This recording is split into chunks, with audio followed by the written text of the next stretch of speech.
The Samsung ATIV Odyssey is the newest smartphone for Verizon Wireless, and it's also the first Samsung-built Windows Phone 8 device for the United States. But it's not the first ATIV-branded device. That honor belongs to the ATIV S, which we reviewed last month. So let's see how they stack up. I'm Michael Fisher, this is Pocketnow, and this is Samsung ATIV Odyssey versus Samsung ATIV S.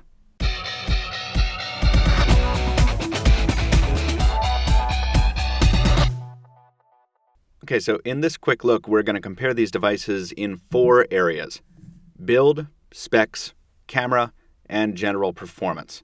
We'll have a full review on this device shortly, so make sure to subscribe and follow us at the links in the description so you don't miss it. It will be epic, or at least as epic as a mid-range device review can be.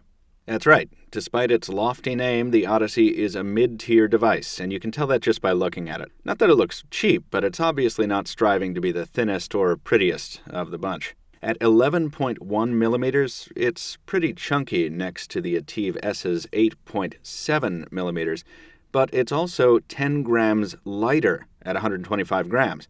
At the same time, it's got a much smaller footprint than the ATIV S, a much more rounded shape, and a much less outspoken aesthetic design with its more understated back cover.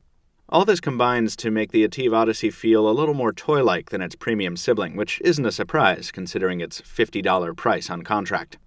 The smaller size will appeal to those tired of jumbo phones, though, and that reduced footprint is thanks to a smaller 4-inch display, which brings us into specs. The Super AMOLED display in the Odyssey is nothing to get excited about resolution-wise, with its 480 by 800 display at 233 ppi, and especially sitting next to the ATIV S's big, beautiful 4.8-inch 720p Super AMOLED at 306 ppi.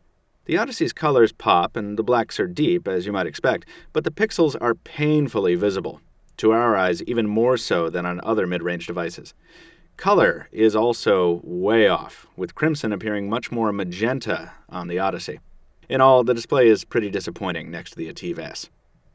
But this being a Windows phone, some differences are only skin deep. The processor driving the Odyssey is the same 1.5 GHz Qualcomm Snapdragon S4 Plus as in the ATIV S, backed up by the same gig of RAM. Performance benchmarks were similar using the benchmarking utility WP Bench, with the Odyssey scoring an average of 240 to the ATIV S's 237. In addition, each device offers microSD expansion up to 64 gigs and a removable battery, though the onboard memory on the Odyssey is 8 gigs to the ATIV S's 16, and the battery capacity is 2100 mAh to the ATIV S's 2300. We'll have full battery performance figures on our full review. Also taking a step down in specs is the Odyssey's camera, which comes in at 5 megapixels to the ATIV S's 8 megapixels. The photos look worse on the Odyssey's inferior display, but once you get them off the phone, it's remarkable how similar they are to the ATIV S's results. The reduced resolution is apparent, but the color balance, and saturation, and temperature are very close. And at first glance, these results look quite nice. For stills, the Odyssey seems to offer one of the better mid-range phone cameras we've played with, especially if you don't need the marginal resolution improvements that the ATIV S's larger sensor provides. Video is okay as well, see our dedicated sample video for that, but neither of these devices is going to win any prizes for audio recording. Finally, if you're not familiar with Windows Phone, you might not be aware that performance between different devices running the platform tends to be very close, if not identical, regardless of hardware. And that holds true here, with a very fluid UI experience in the home screen, in the app list, and in the multitasking screen, which should be empty because we will just do a quick app launch comparison on each device. We should be very close to identical after a fresh boot here. 1, 2, 3 on messaging. Messaging launch identical. 1, 2, 3 on email. Once again, same result. And in the browser, we're on the same Wi-Fi hotspot, so we're not comparing speed here. We are just comparing rendering speed and ability. And as you can see, the page has some gaps in it as we scroll while the page is still loading. Once the loading process completes, that smooths up just a little bit. Let's do double tap to zoom in on a column. There that goes.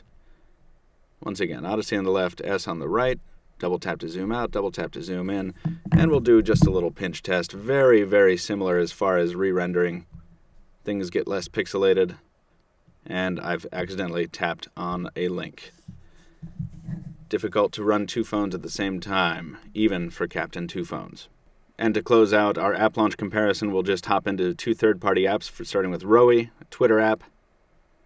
Loading the timeline, there we go. The Odyssey beating the ATIV S by a few seconds there. It might be a result of data, but nothing that's going to ruin your productivity workflow all day.